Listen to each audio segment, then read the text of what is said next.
Welcome to the December 7th, 2021 episode of Reactive Consciousness, the in-depth podcast about what happened this week in our lives. I'm your host, vysethebold, and this is... Lotus Prince. I had some difference in my emphasis. I really appreciate if you would do the same. I think you slipped on a word for just a second when you followed that up on that. I wasn't going to call it out, but you decided to be that guy. Look, man, all of my mess ups are not mess ups. They're intentional. Go to hell. I really think you just fucked up. If there's any question of whether I fucked up or I did not, I did. No, I was going to say, it was just like in Seinfeld, where, do you remember where Elaine sneezed and that guy didn't say bless you? And it wasn't that big of a deal. Yeah. But then George made it. Seinfeld. I wasn't going to say anything, but it didn't look like this guy was going, and it just made it awkward. Well, that's Seinfeld. Yeah. I mean, that's also Curb Your Enthusiasm to the T as well. Yeah, what if we didn't have restrictions on what we could do? Yeah. Yeah, it's just like every small awkward social interaction, like taken to the like like how some people internalize it. What if they externalized it? Yeah, exactly. And it's really funny. I've actually been watching the new season of Curb, and it's like ever since they came back, it's been like the best the show has ever been. Honestly, Nice. They're really having fun with it. They're really like I definitely recommend you watching it whenever you get a chance. But anyway, we are not talking about Larry David run shows here. We are talking about the Game Awards, Lotus. Oh, I don't think they've happened yet. Cancel the episode. Yeah, well, plenty of other things are getting canceled, believe me. The Game Awards basically came out. It's been kind of a roller coaster ride of what's been going down with the Game Awards, but the Game Awards basically came out and said that they are going to be the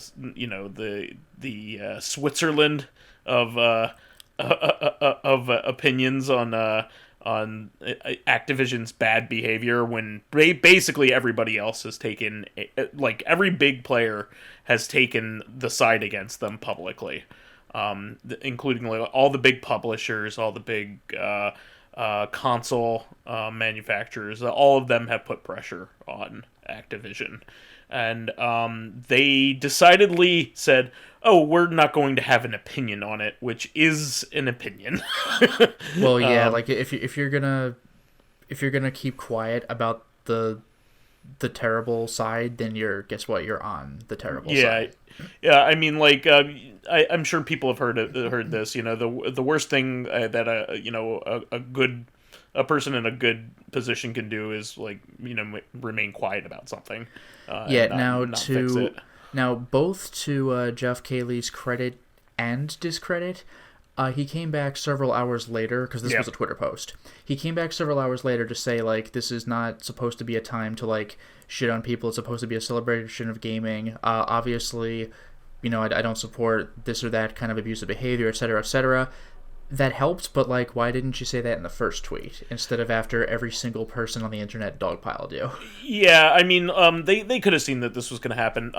First of all, what doesn't help is that he took an absolute side in the Kojima Konami. That's the thing. He was very obviously he probably his biggest proponent. Kojima's largest proponent against Konami. Yeah, it's one of the only times I can think of where an audience boos, but they weren't booing him, and he was like, "Yeah, I know," and then they moved on. It was amazing. Yeah, no, he was basically responsible for a lot of the hate that Konami has gotten, and justifiably so. But and a lot of people brought that up too. Like, you talked about Kojima. What the hell's the problem here? Well, part of what's the problem here, by the way, is that, and I actually got this confused at first. There's Bobby Kotick, right? He's the main person that people are complaining about. Yeah. But on the Game Awards advisory boards, there's someone from Activision named Rob Kotick, it's which is basically the same like name. ICH or ICH. Oh, is it a different? It's extremely close, and it's Rob versus Bobby, which, if you're not familiar with American names, it's the same fucking name. Yeah, like it's the same it's name. almost like that. So I was like, Bobby Kotick's on the advisory board? No, someone with an almost identical name is. But point is, Activision Rep is on the advisory board of the Game Awards, so people were very quick to point that out. Yeah, so here's the thing. Award shows like this, and the Oscars and the Emmys and the like any kind of music awards, the Grammys, the MTV Music Awards, any of these things are built to generate more attention to it's an advertisement. Well, I was going to mention, like they're not genuinely like, here's what the people think. Like Red Letter Media has pointed this out about the Oscars. Loads of businesses have awards. Like here's the it's like the Employee of the Month, except it's for things that you've actually heard of. So it's like, you know what, let's give an award to like this company or whatever. That's really all it is, but it's publicized so people get hyped about it because they're like, I've watched that movie or played that game or whatever. So like, yeah, it's really just a corporate circle jerk that we've grown to enjoy. So, in coming around with that, generally speaking, all of the big American award shows are very U.S. Product focused because that's what they're trying to sell. So, a lot of people say, well, why haven't they been promoting, this fantastic movie over in this country or that country the or only whatever. Animation company in the world is Pixar. Yeah, exactly. And so the long and short of it is that unless a U.S. company is like importing that thing in order to sell it here, they don't care about it. And even with the Game Awards, like, why aren't you promoting indies? Because they don't care, but they'll make it look like they care by... they'll put enough in there. Hades is great. They'll put enough in there. Let's give Hades an award. They'll put things in there that are undeniable, like Undertale. Yeah, very like safe. how can you say Undertale isn't the winner of whatever category? Yeah, and Hades of last year, like exactly. I mean, Hades is an incredible game, but there weren't any other indie things there. It's okay. It's an absolute darling, but you have things like that deserve it, like Axiom Verge 2 and all kinds of stuff that's and that, even those are like well promoted things to begin with. Like there's some crunchier stuff that just shelves. Well, the first one was. Well, what I'm saying, probably the second one will have a Best Buy release. Come on, but what I'm trying to say is that is a well known indie game, right? It's not exactly an underdog. It's not. It's made by somebody who has a good track record and yeah. Although I will say though the first game was particularly well known because this was before indie Metroidvanias, and like we just I wouldn't say that. We've been waiting for a new Metroid game forever, and this guy's like, I'm gonna make a Metroid game. I mean, indie Metroidvanias have been around since indie games have been around. I mean, Cave Story, Cave Story is like the beginning of it. Yeah. Is pretty much the beginning of indie games, if you're gonna call it that. I mean, there's Flash games before that, but like like full-fledged like indie games that have been like PC based, like this. That's what you point to. Yeah. Of course, there's other stuff, but what I'm trying to say here is that Activision has to be a large proponent of their budget, whereas Konami probably wasn't. And it doesn't take them much effort to say Call of Duty was the best first-person shooter that year, because why wouldn't it be? First of all. That's the one, like Call of Duty and Battlefield. Everybody buys the new, it's like FIFA. It's like, well, of course it won. Everyone buys it every year. Well, not only that, but like, I don't know if you've played a Call of Duty game recently, but the game is massive. Yeah, but the game is massive. Like it's not just a game; it's a thing, right? Like it has all these different modes.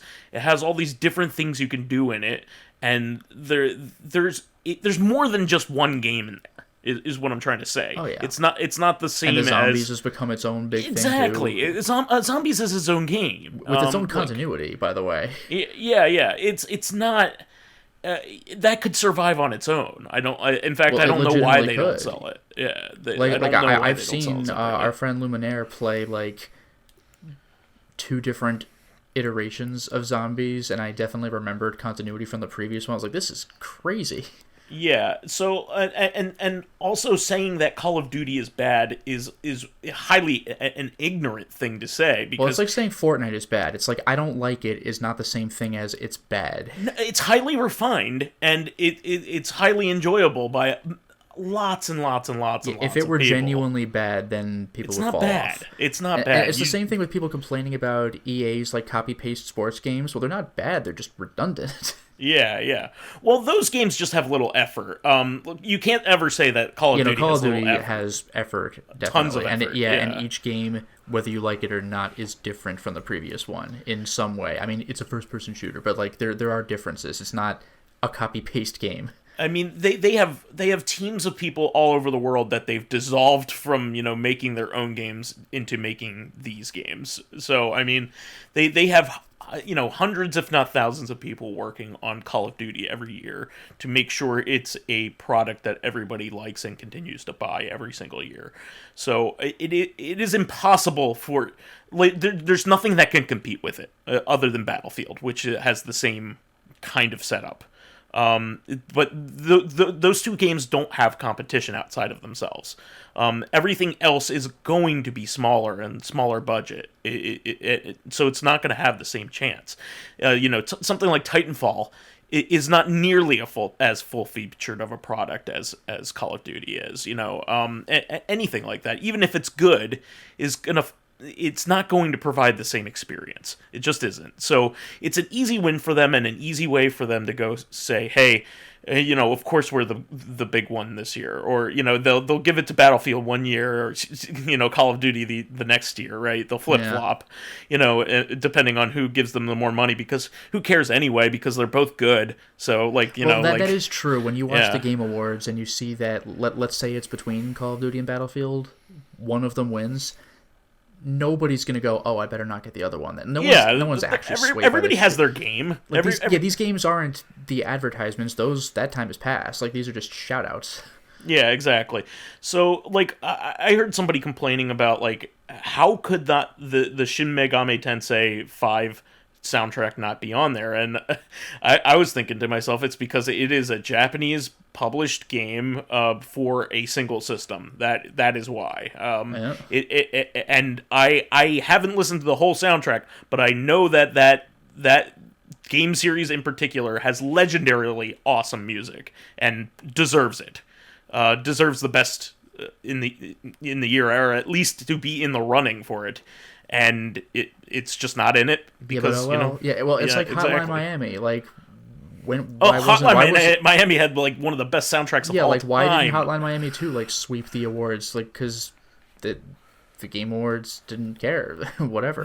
That soundtrack is unique too. It's unique to the feeling of the game. And it's even unique to the previous game too. That's the part that shocked me. 2 felt different from 1 in terms of soundtracks.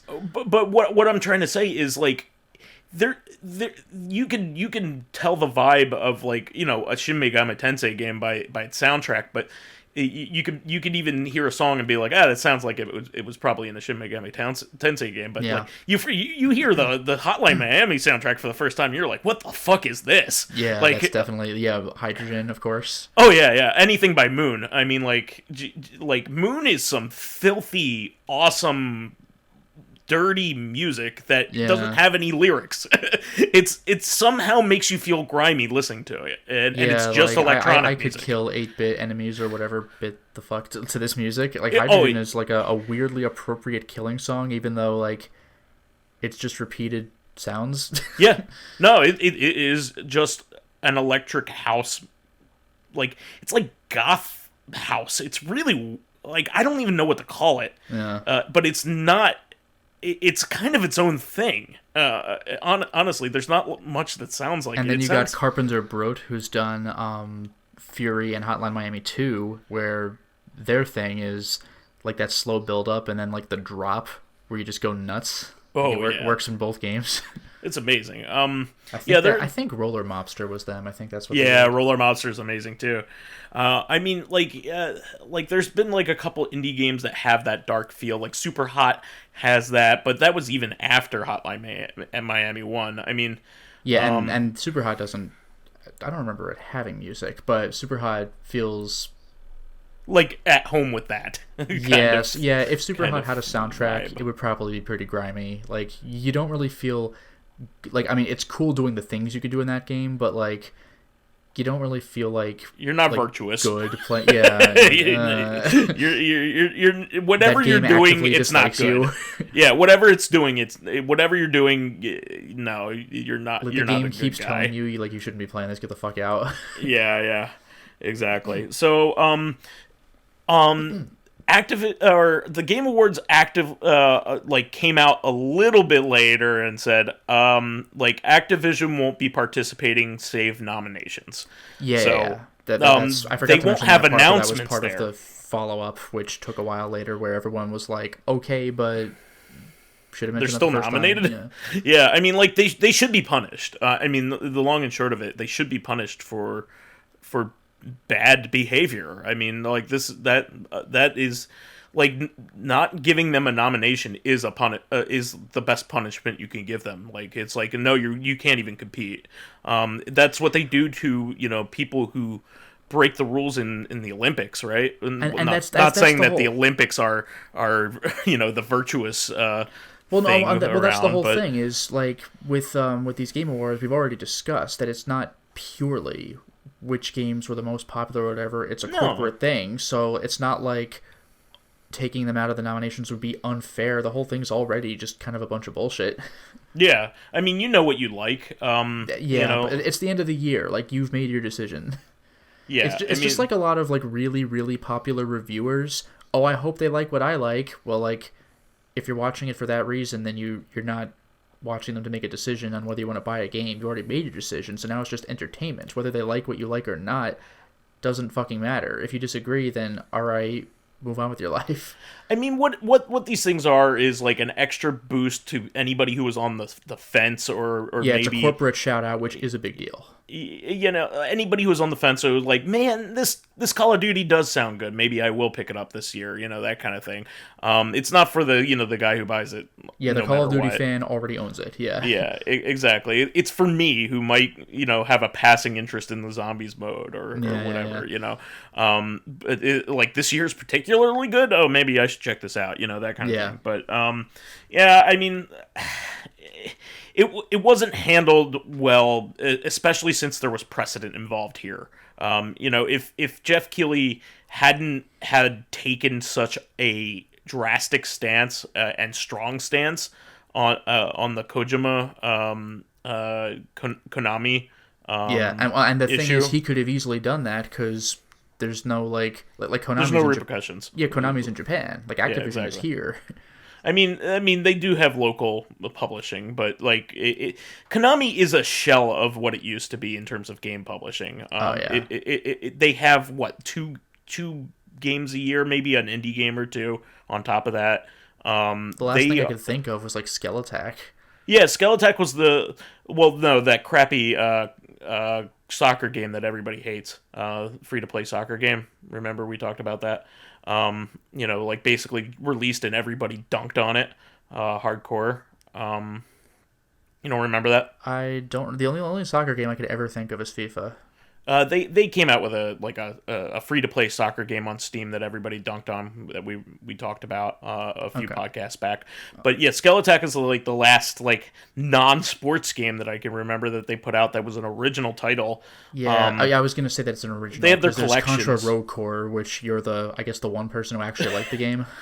I mean, it wasn't what I wanted or expected, but it wasn't a bad game. That's the thing is people were like, this isn't the Contra I wanted, which I'm past that. I don't care what I want anymore. I can look at it. Yeah, I can look at it without that.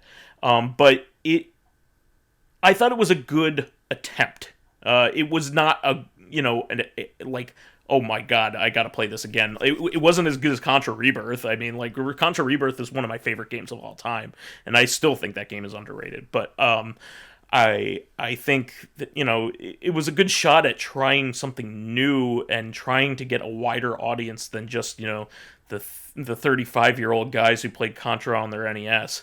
Which is Yep. who they've only ever been able to track to. And it was also, a way for them to try something that wasn't completely and ridiculously hard. I mean, like, the thing about Contra games is that they've turned basically into, like, perfection fests, which they never used to be. They used to be difficult, but they gave you chances. Like, a game like Shattered Soldier, in order to beat the game properly, you have to play a perfect game of it. Yeah, it's bullshit. Which means you can't die, which is almost impossible because, like, the game is very, very hard. I mean, it is made for you to be able to beat it without getting hit. It is balanced so, but it is so hard that the mastery of it takes a long time. And you also have to destroy every single thing in it. It's not just avoid everything, it's also kill everything, which is also extremely difficult. So that game is like one of the hardest games I've ever played. If you want to, like, 100% it. Not everybody can do that, like, physically can't do that. Whereas, and Contra Rebirth isn't that hard, but it's getting there, right? They scaled it back a little bit, but it's certainly harder than the 16-bit games. So, like, who can play that game other than me, who likes that shit? It's like, the person who played Contra 1 or Contra 3 back in the day is going to be like, this game kicks my ass, I'm not going to play it anymore. Like, yeah. You know what I mean? So they had to do something. But yeah, and unfortunately it failed. And that's kind of a shame, because they tried to do something with it, but, it just wasn't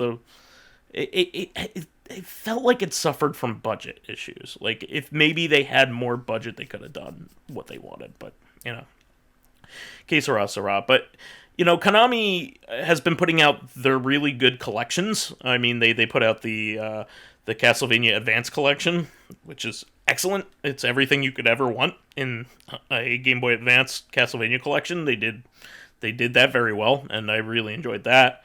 But, that is basically all they do right now. I mean, I want them to make new games, but they're interested in running, their gyms and such. But yeah, I mean, they don't have any recourse with this. They're doing their thing, and most of their money comes from pachinko games and gyms, which is really a shame, because they were my favorite company growing up in the 8 and 16-bit era. So it's a shame. But anyway, we have this one, which you broke to me as well. Why don't you take a look at that one?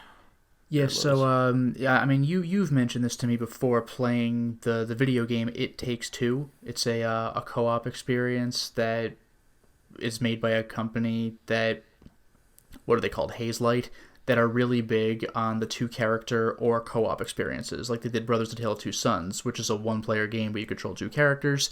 They did, what is that jail escape game? Let Us Out, Let Me Out? Get Out. It's not Get Out. Is it Get Out, the name of the movie? I think it's something to that.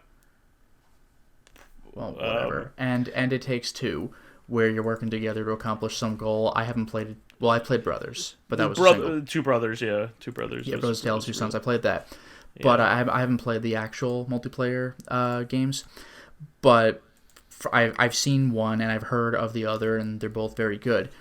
But Take-Two Interactive, the company that I think is behind, like, Rockstar Games and stuff like that. And the 2K series as well. Yeah, 2K. And Way Out. I'm sorry. What was it? A Way Out. A Way Out. There it is. That makes sense. That's the get out of jail game. Yeah. A Way Out, and It Takes Two. But Take-Two Interactive dropped, like, I think it was like a trademark claim, because It Takes Two sounds similar to Take Two, which no, it doesn't. It's a phrase. And it's also two different categories. So, like, Take-Two Interactive is a publishing house. It is not a game. Yes. They publish games, but yeah. Also, they're not very, like, they own other sub-studios that have more attention than its larger self. So, I don't know. Yeah, but they've also apparently tried dropping, like, other words that they're trying to claim, like Rockstar and stuff like that, and they're just... Also, It Takes Two is a phrase that, people exists. say, it takes two to tango, for example. It exists. Yeah, like, so basically these people are just being assholes. Like, someone did this before, I want to say in the 90s, with the word edge. They wanted to just claim edge, and I think they did for a while. It was like when Kim Kardashian tried to copyright kimono. It's like, what the fuck are you doing? What the fuck? No, no. My favorite example. Do you know who the Fine brothers are? Larry Fine. No. I don't even know their fucking names. But the Fine brothers, like the incredibly popular. Larry YouTubers. Fine is one of the Three Stooges. Oh, that's okay. That's right. I figured you'd get that. But, yeah, no, I forgot that name. But do you know the Fine brothers? No, I don't. They're an incredibly massive YouTube channel that I think pioneered, or if not, then at least popularized the somebody reacts to kind of video. Oh, those. Okay. All right. Yeah. Do you remember when they tried to put a trademark down, or said they were going to put a trademark down on the word react? It's like, what are you, fucking nuts? Like, they lost millions of subscribers that day. Like, they got fucking dunked. Because it's not good to trademark a regular-ass fucking word that isn't even a brand just because you put it in your YouTube videos like something reacts. Like, I get that that's your thing. Yeah. But it's a fucking word that existed for hundreds of years. Get the fuck out of here. So, Take-Two Interactive is just being just pieces of dog shit. Yeah. Like, I don't know how they plan to win this. And by the way, people were posting pictures like, oh, Rockstar energy drink is in some real trouble now, or that Mary-Kate and Ashley movie, It Takes Two, careful, Take-Two Interactive is coming for you. Like, go fuck yourselves. Well, I mean, I hope these people get kicked out of court. Okay, so here's the thing about, like, trademarks is that they have to be within the same space in order for it to, like, work. So they're probably arguing that they are both within video games. So that space, it's like Awkwafina and Awkwafina, you know, the actress. First of all, a Latin phrase, but anyway. Yeah, there's bullshit like that. Yeah. Awkwafina is a water brand by PepsiCo. And we have a rapper / popular actress named Awkwafina because she named herself that to be funny, but, like, changed the spelling of it. She apparently can name herself. Feel free to use the name as long as she doesn't sell water. Well, I mean, that's fair. Yeah. But that would directly confuse, you know, people who are ready to buy Awkwafina water. Like, that's actually something that can interfere with business. Yeah, exactly. But I don't think Take-Two is going to... nobody is confusing Take-Two with It Takes Two. Yeah, it's three words. It takes two. It's a sentence versus take-2. Like, which is a different context as well. Like this is the second take of this is take two of something of when you're filming something. So I hope the judge laughs this out in like 5 minutes. This is absurd. Yeah, I mean, it's not a video game title. It's a publishing. Now, I don't think this house. would be like a lawsuit or anything. I think that they would just have to rename the video game It Takes Two to something else. But it's like, well, fuck you. Like, it's called that because it takes two. Yeah, exactly, and like that's been names of a lot of different songs are called It Takes Two. And they're all, like, different too. So, like, it's just stupid. Don't try claiming, like, words that exist. It's just and words and phrases. See, Awkwafina, like, in English is not a word; it's a brand. Like, I understand that. I mean, I know you could complain about, like, if it's another language, that's a whole other can of worms. I guess Pepsi, it's not a word. Like, fine, it's yours. Yeah, exactly. Coca-Cola, sure. You know, like, Tylenol, you know, like like all of that stuff is like unique names, so, like, that makes sense. Yeah, this is why brand names are not, like, just regular words. There's no water that's called water. You can't just own that. Yeah. So anyway, we got to move on here to Final Fantasy 14 news, actually, which you also so broke that Endwalker one is here out. with it. People have been just waiting for that, and I can't really tell you about what it entails. I wouldn't know anyway, and I never really followed FF14, so other than the near content, I don't even really care. But people, like, the main thing I've heard about Endwalker now that it's launched is that it's like that Yogi Berra quote. It's really hard to get into because everyone's already into it. I saw someone posting on a Discord about the servers just being overloaded. Servers, this is just what I'm reading from a conversation. Servers have a hard limit of 17,000 people trying to log in. Every single server has hit that capacity, and queues are sometimes 20,000 players long. And to clarify, that's not 17,000 people in a server, that's 17,000 players trying to log in at the same time, on top of the tens of thousands who are already logged in. So people have been waiting for this game, and if you're lucky, if you wait a couple weeks when the hype dies down, you might be able to play it. Yeah. I mean, like, again, I know it's an inherent contradiction. You can't get to play it because so many people are playing it. Like, somebody's got to be playing it, but if you're having trouble getting in, you'll get there. Yeah. Wow. Well, that's good. I mean, like, the game is certainly climbed up in popularity just because, like, its quality just shines through. Yeah, I think this person said that when Shadowbringer launched, it was like 2 to 3 million or something like that people. And Walker is like pushing like double that, which is like, those numbers don't even make sense for like a non free to play MMO. Like, this game is it's just that good that, like, it's a full on paid MMO and everybody wants in. Yeah, and not only that, but it has a compelling story, which not MMOs are not known for compelling story. Yeah, they usually really. have like a lore. story to give you an excuse to why is there a new dungeon? All right, okay, thank you, got it. But like, yeah, this is actually like a legitimate Final Fantasy game that happens to be an MMO. Yeah, and not only does it have like a good overall story, but like it has like, you know, vignettes and missions that have good stories on their own as well. It's just very well written, very well thought out. Yeah, because I remember Phantasy Star Online back in the day. The fun was playing the game. Yeah. And the story was extremely bare bones. Like, I think I might have found another, like, a strange signal coming from the mines. Maybe you should go to the mines. Like, all right, exactly. Cool. I get to see what the creatures are in the mines. Like, that's really all it is. It's kind of like the early days of RPGs. That's what that was. I mean, you should get the ice crystal next. Okay, I guess I will. Yeah, even if you play the original Phantasy Star, it's like that. You know, it's like go from this to that, go from that to this. Yeah, why are we Final doing Fantasy it? Because Mystic Quest. it's evil. Oh no, the trees have dried up. Like, yeah. we need to restore the water to fix the trees. Like, that is a compelling reason, but that's not exactly a deep story. Yeah, but like, there's nothing else to it other than that. Exactly. Like, right? Like, there's no complicated social matters or anything else that you get later on.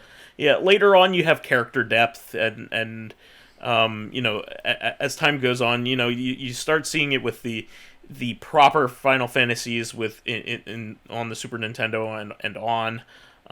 But like, you know, it's just one of those things. But I feel good for this game because it's the little game that could. I mean, like, I know it has like a huge backing, but it still took them all the effort they had to bring it from the brink. People forget that this is a game that failed and they needed to remake it. Yeah, this game was like particularly bad when it launched.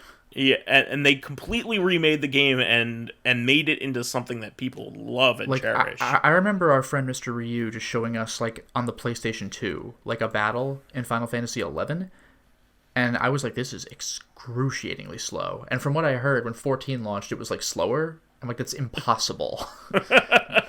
Exactly. Well, moving on from that, I guess we found out what was going on with Chrono Cross. So we had talked about a rumor that was going around that, or a possible rumor that there was a remake of Chrono Cross coming. But you also brought this one up, so I'll let you talk about it. Yeah, I mean, I don't know quite what this is because it's some kind of crossover, but there's something going on with something I've never heard of called Another Eden. So there's Another Eden. I mean, it's the letter X, but that's cross for like crossover. Another Eden cross Chrono Cross.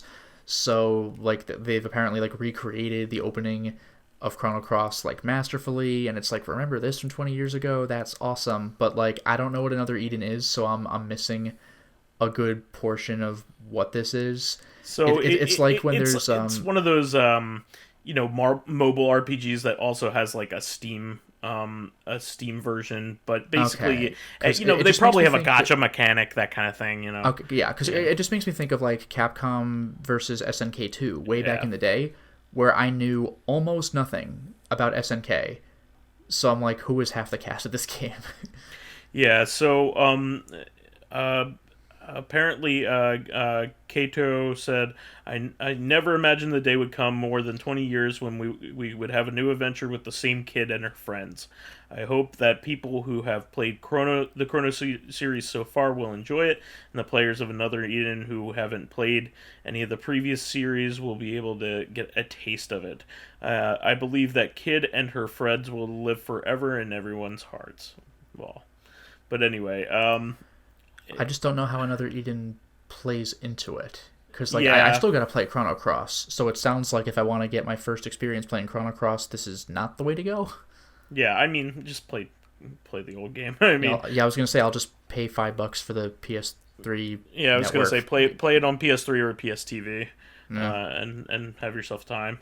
I mean, or throw it on your.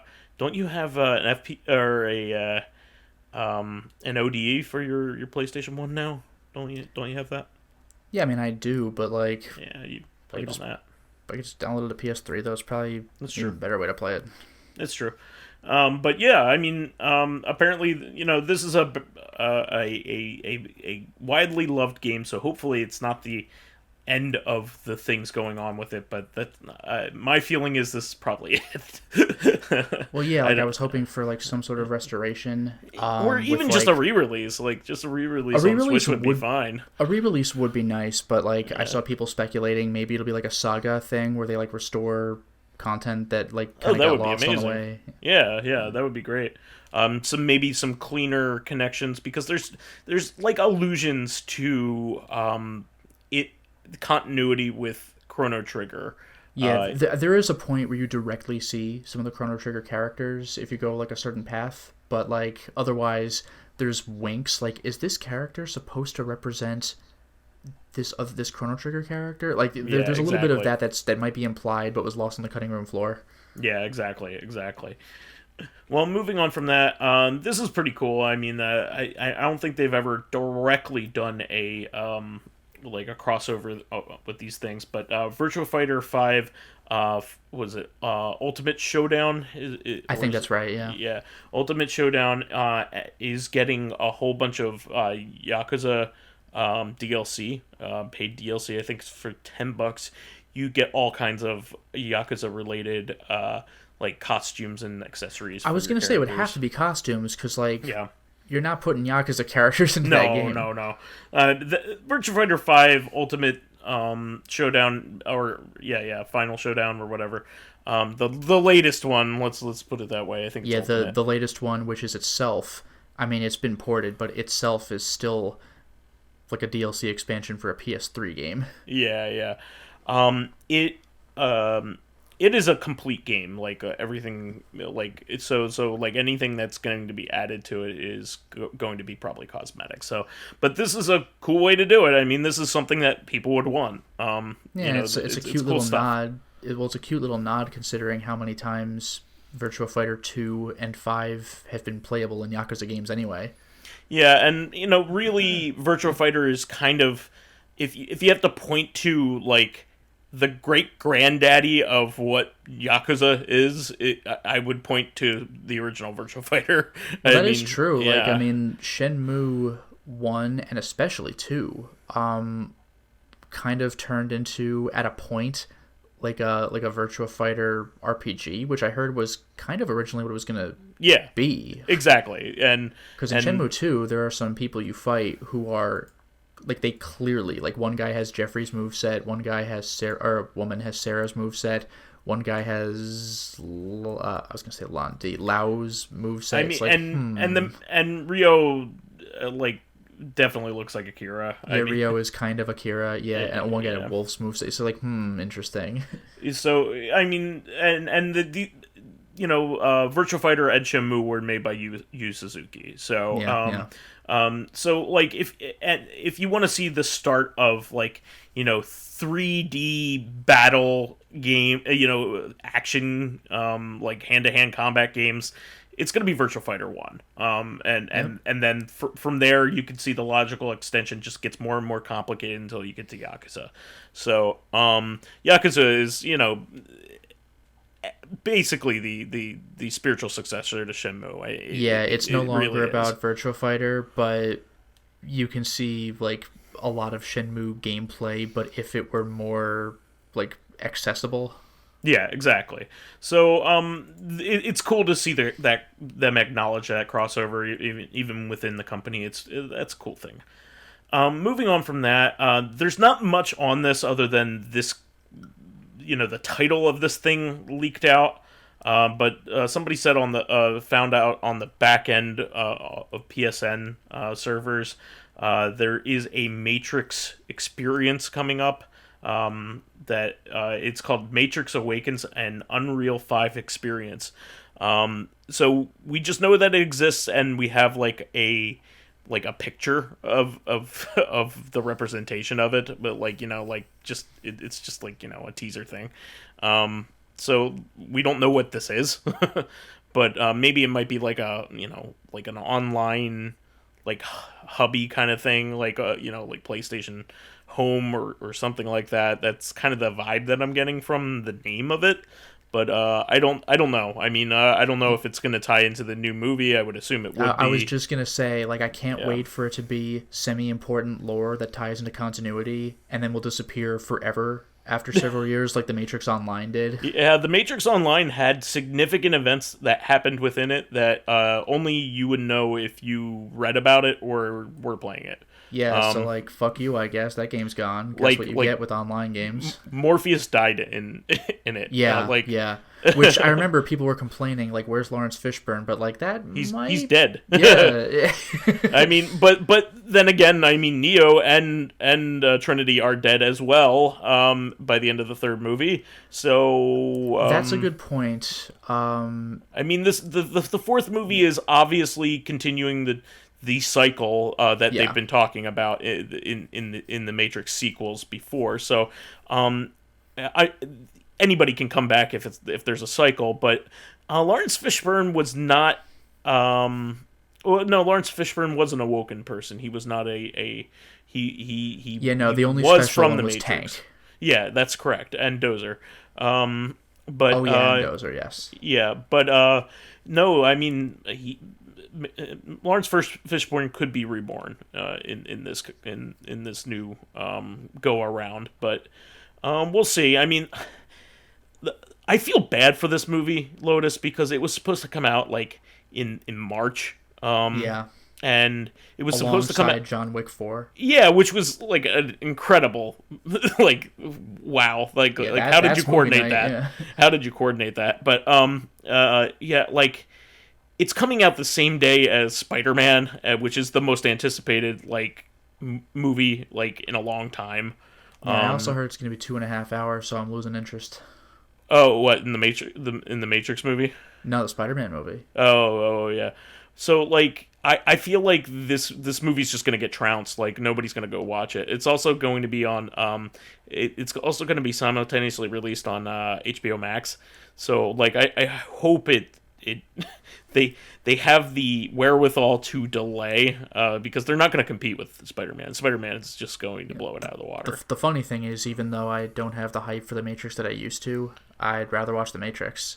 Yeah, well, I want to see them both. So I mean, like, I think they both have potential to be really. I'm just curious to see whatever the hell Willem Dafoe decides to do in No Way Home. That just intrigues me, but otherwise, Yeah. like, it's tying into all this Marvel shit. I don't fucking want that. The idea of bringing back the actual actors from the previous movies, that's pretty entertaining and clever, but, like, it's just gonna be, like, all this shit, and I don't want to be overwhelmed by this shit.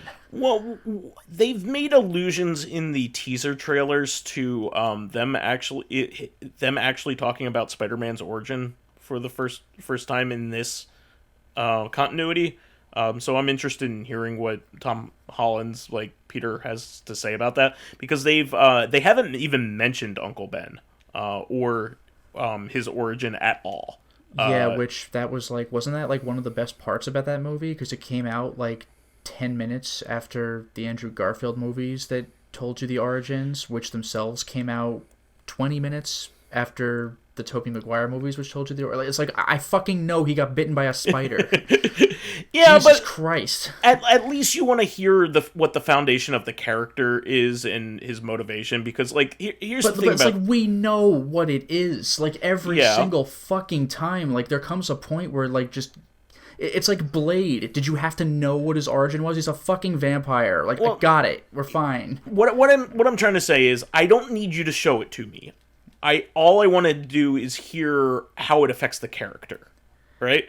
That's all I want to hear. I mean, I guess, but like fucking 60s Batman, even my own parents were slain by dastardly villains, which is just so funny to me. Well, but like, got it. He's Batman now. Here's the crux about Spider-Man that makes him incredibly unique, is that the world gives him a terrible hand constantly. Oh yeah, he was shocking for the time, because it was like managing his real life. Well, not only does the universe start out bad for him. His parents are deceased. Mm-hmm. His father figure dies by basically his own negligence. And that's what's on the lesson that turns him into what he is today. And so he starts off having, but still, still is able to maintain a plucky attitude, which he's not gothic like Batman is, and morose about his trauma. He tries to cope with it, which is really noble, like for a character to be like that. And even after that, he keeps being dealt a bad hand. Like the death of Gwen Stacy is considered one of the most monumental things that has ever happened in comics. Instead, a lot of times they signal that as the beginning of the Bronze Age of comics, because that's the first time where like a superhero catastrophically like just fails at what they were trying to do, and with really bad consequences, like real consequences as a result. And the character has never been the same since. Before that moment, that happened in the early 70s. Like before that, superheroes weren't like that. Yeah. They might have had something that motivated them at the beginning, but it not something that happened during their career. Not to mention that it's partly their fault too. Yeah. I mean,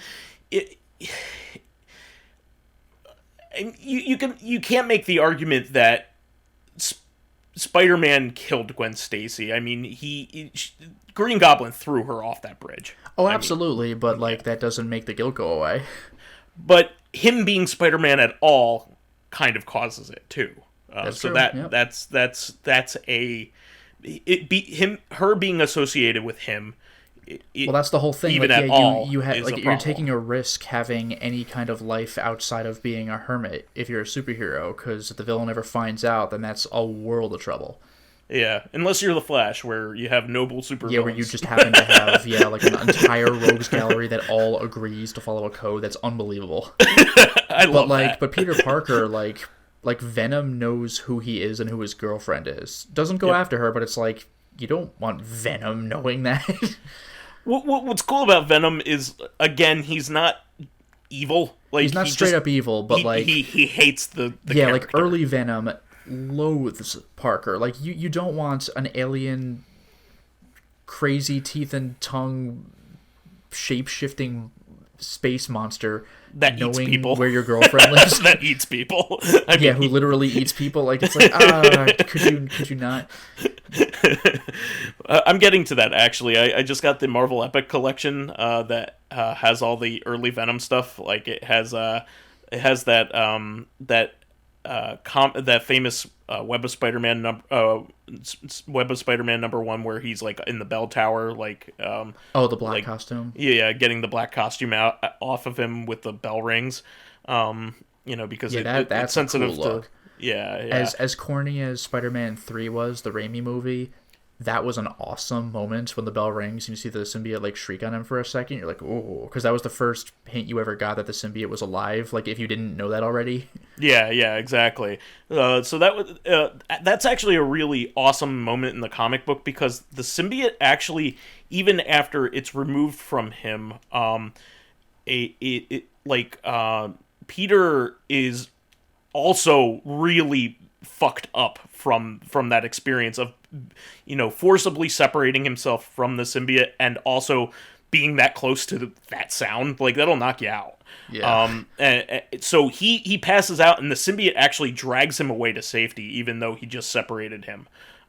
Which is like really, like, I keep saying this, but like for early 80s comics, that was something else to have something that like professed love to you in that way. Like like comics used to be like, golly gee willikers, let's go fight this kangaroo that got superpowers for some reason, and Jimmy Olsen's my buddy, a giant ape with kryptonite rays from his eyes. Exactly, which is actually a thing that happened. There's no like feelings behind anything.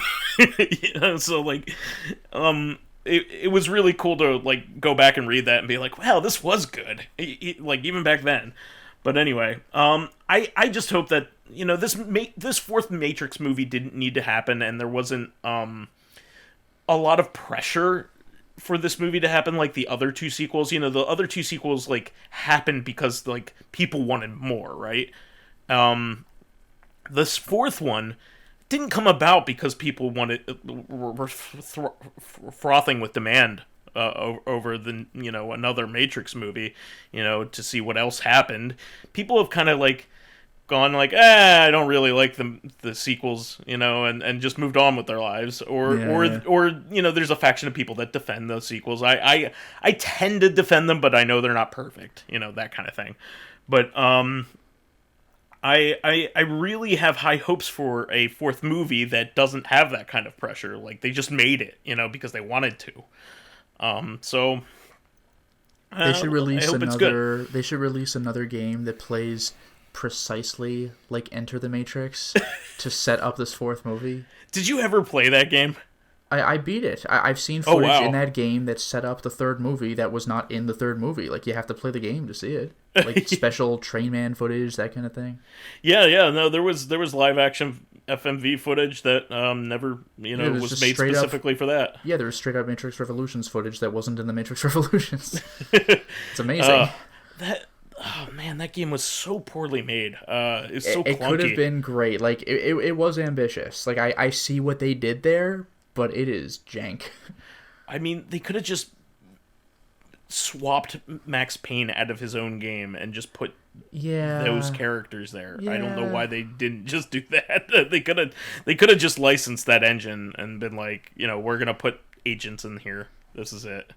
That actually was pretty cool, though, when you fired your gun at agents and you just watched them do the dodge thing from the first movie, like, oh, shit. Yeah, but then you tried to climb a ladder, and you were like, wow, this game is clunky as fuck. Yeah. Run up a wall or whatever. Like, oh, God. Any of that. Yeah. Anyway, moving on. Ocarina of Time has entirely been reverse engineered by hackers, which is really a cool prospect. So, one of the most influential and most speed-run games of all time is completely reverse engineered, which opens it wide open for fan projects, for fan hacks, for fan games to be made. entire games made in that engine. Finally, you could collect the Triforce at the end. Get the Triforce Epona's is in the saddle. game. We've seen it. It was in that cutscene. It was Epona's gold saddle or silver saddle. The silver saddle. I remember that shit. Talking about that crap on the bus on the way home. Do the archery mini game, but you have to get a perfect score 3 times in a row. I'm like, oh fuck you, get that. You're full of shit. So what we're talking about is this is not a phenomena anymore because there's the internet and you can verify things. But when we were kids, Lotus and I, back in the 90s, this was still kind of this was just the start of those like internet rumors. Well, yeah, but like also like the resources weren't there to verify. Yeah, this is when a kid on the school bus would tell you something, and maybe you believed them, and maybe you didn't.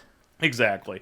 And the internet wasn't full of every bit of information either, so like it could still be true. Well, that was the thing. I remember hearing about Sonic the Hedgehog 3 and Knuckles. Like, once you get all 7 emeralds, you could get super emeralds. I was like, oh, fuck you, and it turns out that's actually true. Exactly. That was part of the problem, is some of the outlandish stuff was real and some of it wasn't. You know what was shocking for me? Like, I really couldn't believe this. The ambulance in Silent Hill. What was it? The ambulance ending in Silent Hill. That was a thing. Ambulance? Yeah, there's like a fake ambulance ending that people talked about, like on buses. Well, maybe that was the thing where you climb in the back of the ambulance and you can get your special sprays if you've gotten unlocked conditions, because that is a thing. Well, no, it turned out to be just something somebody made up in a forum and that people were trying to.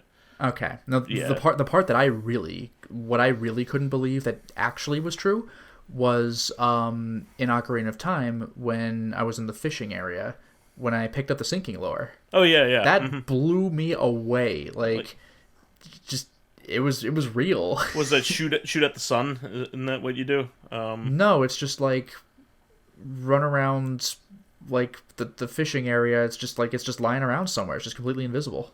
It's just there. Yeah, I mean, so what used to happen is people would just make up rumors about bullshit. Yeah, you shoot at the sun to get the fire arrows, by the way. Oh, okay, yeah, okay. But people just used to make things up. But there was also all kinds of like really difficult stuff that like was real, and you couldn't tell the difference. And one of them was like Dark Tooth was in Twisted Metal Tooth, Sweet Tooth's father. Like you could play as Dark Tooth if you put in a code. He's called Sweet Tooth because he drives an ice cream truck. What's Dark Tooth's name significance? I don't know. It's just you could tell he's related because it's something Tooth, like it's his real name. Here's the thing, like Dark Tooth, I think he was actually in that game, but you couldn't play as him. So like, oh, that's nuts. Yeah, no, Dark Tooth was an actual character. That's absurd. Yeah, no, he was an actual character. Okay, yeah, but like he was a boss that you couldn't play as. But there were like fake codes. Yeah, somebody puts a hack in where you can play as him. Oh, it's unlockable. Like, well, yeah, if you break the game, I guess.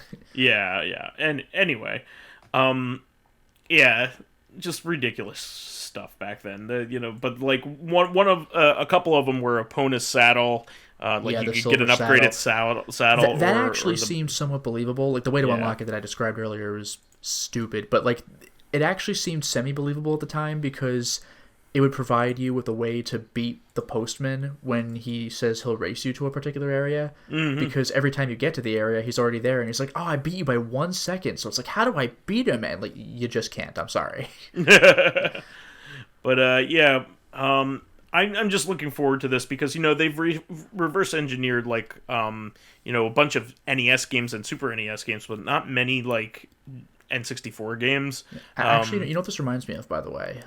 This is just something I wanted to mention because I thought it was really cool and clever.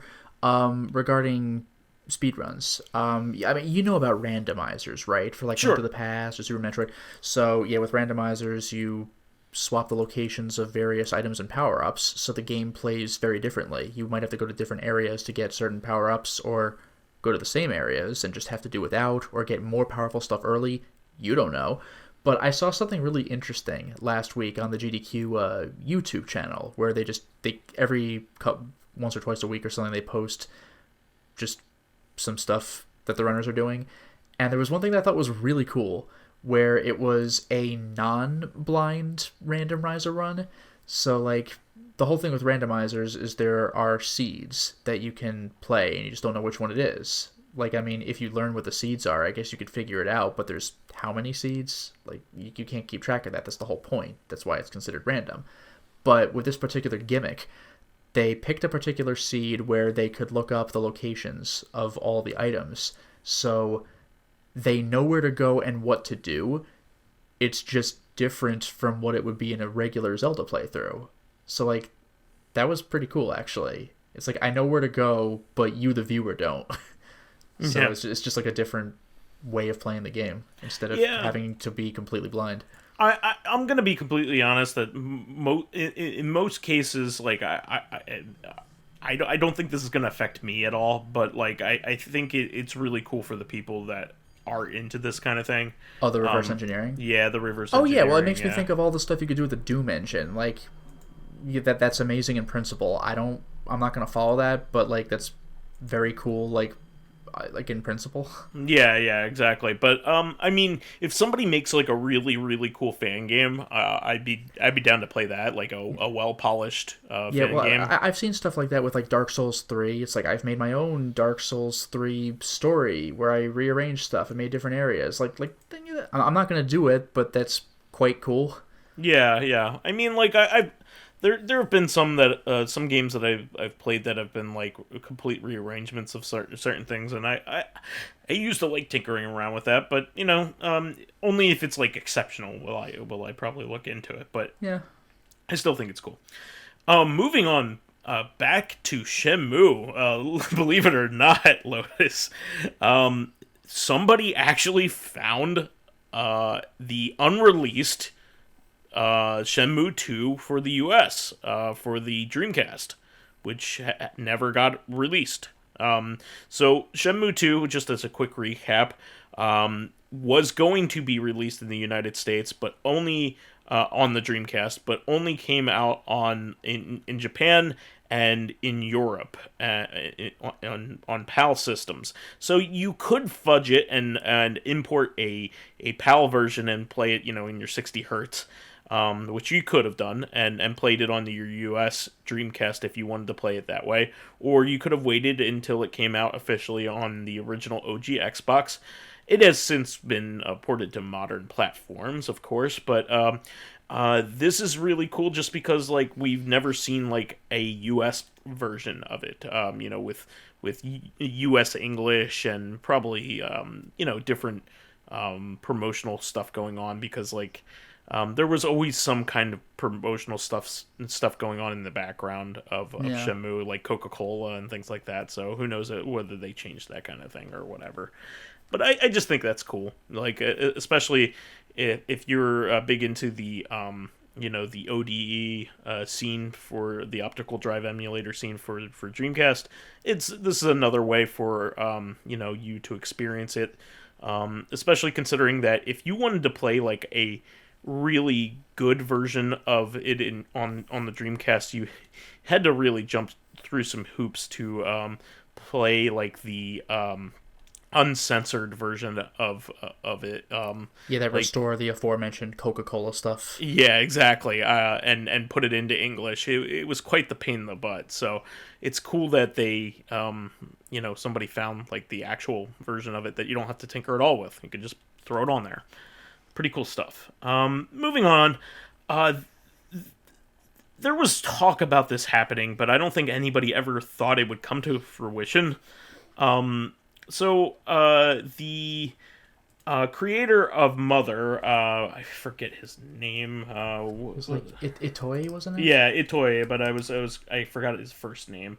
But yeah, the creator of Earthbound and Mother. Shigesato Itoi basically said, I'm not going to make another Mother game unless like I'm compelled to, so go ahead to feel free to make your own sequel. Yeah, which, well, that was the big thing, because, yeah. like, I mean, we'll go ahead and, I guess, introduce the concept first, before I interrupt you. Well, all he was basically saying is just like, unless I don't have plans to make a fourth one, I will make one if I feel like it. But go ahead and make a sequel if you feel like it. Like, which is an unusual thing for somebody to say. Well, especially, I mean, I know you've mentioned this with the Toho creator, but, like, somebody in the industry, though. And especially connected with Nintendo, who is, traditionally the most fervent of protector of their IP. Yeah, well, that was what I was going to mention, is, like, there's been talk about a Mother 4 fan game, and a lot of people, including me, said, why would you announce this? Nintendo's going to C&D it. But I was not aware that the actual Mother creator gave stuff like that his blessing. So it's like, oh, well. Well, here's the thing. Nintendo didn't say it was okay. He did. So, like, Nintendo owns, a portion of that franchise. It's not just him. I doubt that Nintendo will continue to allow it to happen. But the creator said he was okay with it, but I don't, what the gigantic corporation says is something completely different, So yeah, but I think they at least have to, like, go through him for the full effect, though, don't they? I don't know how it works. I don't know. I mean, he's a very famous copywriter and novelist in Japan, like, outside of the Mother series. Like, he's a famous person in general for the things that he's created. So I would assume that he has at least part ownership over the series. Yeah. Because why wouldn't he? I mean, he's to probably get him aboard, they probably needed to give him a good deal, because why else would he want to create something where he was hampered, right? Yep. And the Mother series deals with mature topics, with things that Nintendo usually doesn't address. The fourth game even had, like, or the third game even had, like, trans characters in it. Yep. Not to mention, like, like death and distress of characters, which Nintendo doesn't usually get into. It's quite possible that he has a very large stake in it, and I'm absolutely sure he does. But who the hell knows what his arrangement is? But I don't know whether Nintendo will uphold his wishes or not, or what he said, or even if his feelings about it now are different than them, because he said that like 10 years ago at this point. Who knows? But somebody is making a Mother 4 game, and it looks like it's getting there. Like the stuff that I've seen, it looks like a Mother game. Like it looks like it's pretty close to coming out too. And they are calling it Mother 4, which is, I think, a weird thing to do. Yeah, that might be one step too far.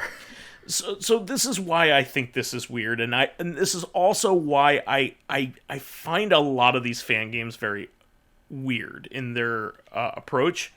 Like, there are Sonic fan games that are so good that if you just changed the characters, like, to something that you created, yeah, they could sell it, and it would sell well.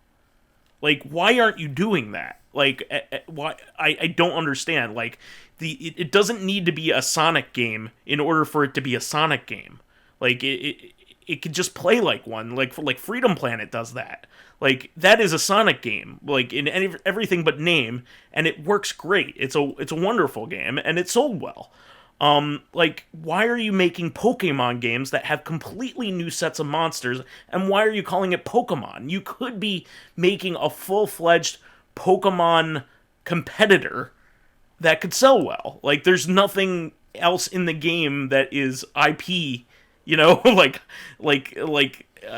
somebody else's IP. Well, like, my main concern is I don't understand why you're doing that. My main concern is the engine that they're using. What's the engine that they're using? Well, just like if they're using like if they've like hacked a Pokemon game and they're just using the source code or whatever and just manipulating it, like you can't do that. Oh, okay, yeah, but like a lot of these are like like Windows games. Like they it's clearly made from the ground up. Like maybe not all their backgrounds are original or something like that, but like maybe some of their assets are borrowed, for lack of a better term. But like you're putting so much effort into this to begin with. It's almost a fully fledged game on its own. Why not just try to sell it and put it under a different name? Like somebody on PlayStation, on PlayStation would love to play a Pokemon-like game, but that refuses to buy a Switch. Like why are you people doing this? Like there have been many games that have been like Earthbound and have been like universally acclaimed. Like Undertale is the game if you're going to point to that, but there are others that are good, like Citizen of Earth,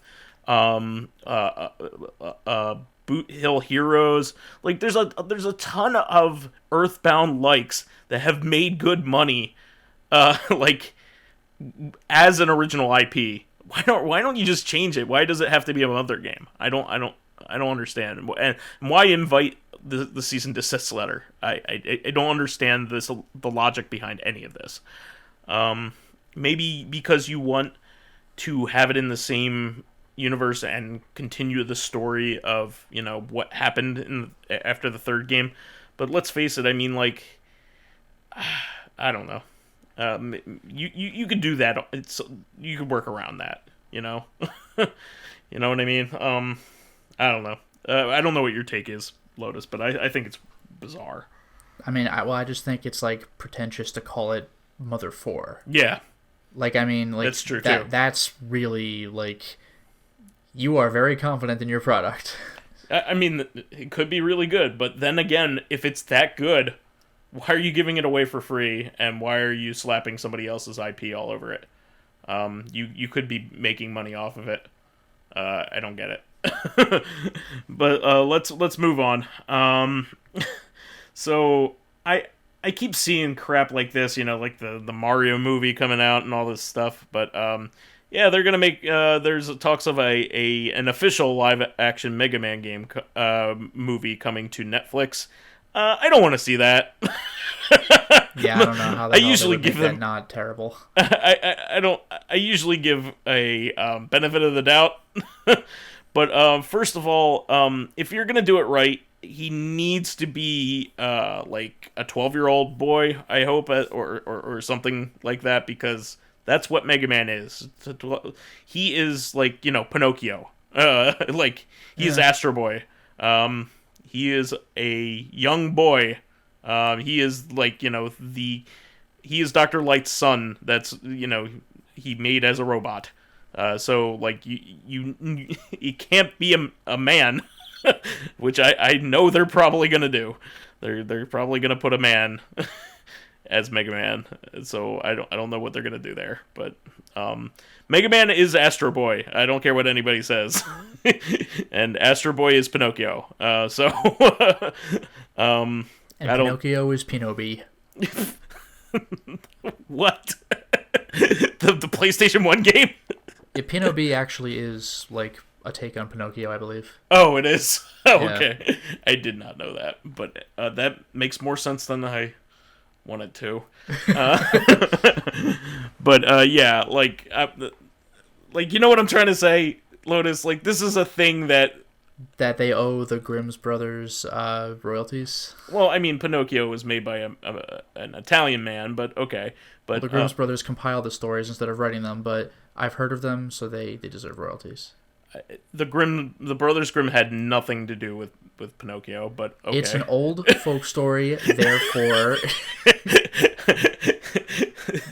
Pinocchio is a much more modern story than the Brothers Grimm stuff. Grimm stuff was mostly like German. Yeah, and it's like a lot of that was like German folk tales from like hundreds of years before. Who knows how old? Yeah. Yeah, exactly. So like Pinocchio's like I think 1800s. So well, no, like, it was an animated movie. Oh God, by Disney. I hate this conversation. Pinocchio is a real story that the movie was based off of, and Pinocchio is a lot different in the original story. Let's just put it at that. Little Mermaid is too, by the way, and also very different. Little Mermaid is very different, right down to the fact that she has a name. Yeah. And basically everybody dies in both of them. But anyway, Also, the Sea Witch is not a villain. Yeah. No, she's more like, hey, you don't want this. No. Yeah, like, I'm gonna have to cut out your tongue. Fine. Okay. You're gonna feel like shit every time you take a step. Fine. I mean, you're the boss. Exactly. By the way, do you remember in the Disney movie when she became like a human? Yeah. She suddenly realized she's at the bottom of the fucking ocean and couldn't breathe and had to like hastily swim to the top. I mean, she would have died. Absolutely, that would have been the end of the bed real quick. But she would have in had the the original bends. story, the Sea Witch was in the original story, the Sea Witch was like, by the way, as a bonus, drink this potion so you won't immediately die when you get lungs. Oh, okay. So you get to the top of the water. Well, it's not even just lungs. The pressure would have killed her. Well, they didn't take that into account. But like, the point is, the Sea Witch actively helped her out in that case, whereas it was like a gotcha in the Disney movie. Gotcha. But yeah, the only way to do Mega Man outside of a video game would be to have a manga or anime. Which they've done both. And they've done on a US cartoon as well. Yep. So like that's the only way to do that. It does not need to exist in the live action space. And neither does Astro Boy for that matter. So and nor do I want to see whatever hellscape realistic Pinocchio would be. Sure, there's been the multiple, Roberto Benigni one. There's been multiple live action adaptations of Pinocchio. Some of them horror movies. Well, there's also that Steven Spielberg movie. Oh, AI. Yeah, that was AI. Yeah, Artificial it was intelligence. Like an allusion to the Pinocchio. Yeah. Well, there you go. There's another. It was also started as a Stanley Kubrick movie, but yeah, that I did know. But yeah, it was an allusion to Pinocchio. Yeah, very apparent at the very end. But anyway, yeah, I don't want to see this. I don't even want to make fun of it or anything. I just don't want it to exist. But here we are. Moving on from that, the Gorillaz are finally getting a feature film. So there have been a couple documentaries based off of Gorillaz, and there's another one coming out on the making of Sound Machine, which is their most recent album, Sound Machine Volume 1. Which is one of their best albums. Which is very good. It might be my second favorite album of theirs, and that's saying a lot because I really love Plastic Beach. It's up there. It's that good. And you wouldn't expect a 20-year-old band to put out one of their best albums. Yeah, I was gonna say it's not even like, oh, this is still good. Like it's like amazing. No, like it's contender for. You might even be able to argue me, just because like Demon Days has like a special place in my heart that nothing could beat it. But it might be even better than that if you like. Does Demon Days have? Does Demon Days have? Oh fuck! What's the guy's name from the Cure? Robert Smith from the Cure. It doesn't have Robert Smith. It doesn't have Roger. I mean, he has the guy from. They have Dennis Hopper. Dennis Hopper's in it. Dennis Hopper's in Demon Days. Yeah, he's in the final track. Whoa! He narrates like a tale. Oh, he was the Oh, I didn't know it was him. That's crazy. Yeah, it's awesome. But I didn't recognize him because he wasn't demanding those pesky Mario Brothers. But there. As a Gorillaz fan, I've been following Gorillaz for ever since the beginning. It wasn't something that I got into. Like I've been following them ever since they teased their music videos on Cartoon Network way back in the day, and I was there from the get go, and I was there to enjoy it. But them being a media project, not just a great music, but a great media project. You know, like their music videos are great and also have their own story, and even their albums have their own like lore holes that you can drop down in by reading interviews and stuff with them. Like it's so fascinating. It's like if you like Dark Souls, you should really look into the Gorillaz and their story because it's nuts. It's way more complicated than you would ever think, and everything that goes on in their music videos is explained by something else that is going on somewhere else, like their website or whatever. But yeah, it's a really complicated, awesome thing. It's not just music, and being that it's like that, they have always talked about having a movie, like that is either starring the characters as if they were actors. So the band members would play like other characters in the movie, like. Okay, so it's like starring like Action Jack, played by Murdoch. Or exactly. Whatever. Yeah, okay. Exactly. So kind of like in like Lara in D and D2 and you know those video games. Like she's a digital actress in those games. That she's not the same person in each of them. That's a very effective example, but like. No one is going to understand. It's the only thing I just think of like that. They are like the characters are like real people. You have to treat them like real people. So therefore, they would be starring in a film that isn't about the Gorillaz lore. It's part of it. Yeah. If that makes any sense. So that was always the like what. Damon Albarn wanted to do, so I don't know whether he's doing that or they're actually doing like a movie about the you know, the actual story of the band, because I would be really down for that either way. I could see that kind of like I don't know if it counts. Like I'm thinking of movies like A Hard Day's Night, but the Beatles are still playing themselves. They're not like different characters, but I could still see it as almost like this is Spinal Tap, but like not funny, like a documentary take on like the making of A Hard Day's Night, but like the making of movie starring the Gorillaz. Yeah, so I know that Netflix is going to put out that documentary on Sound Machine, but I really want to see what they are going to do with this like animated film, like of what whatever they're trying to do, because it's going to be offbeat, whatever it is, because that the Gorillaz are offbeat. You know, whatever it's going to be, I'm down for it. So I just kind of wanted to talk about that a little bit because they've been talking about doing a movie for like 15 years and it hasn't happened. So you know, it seems like this is finally like coming to fruition. And of course, you know, Jamie Hewitt, who does the art, who was also the artist of like Tank Girl from back in the 90s.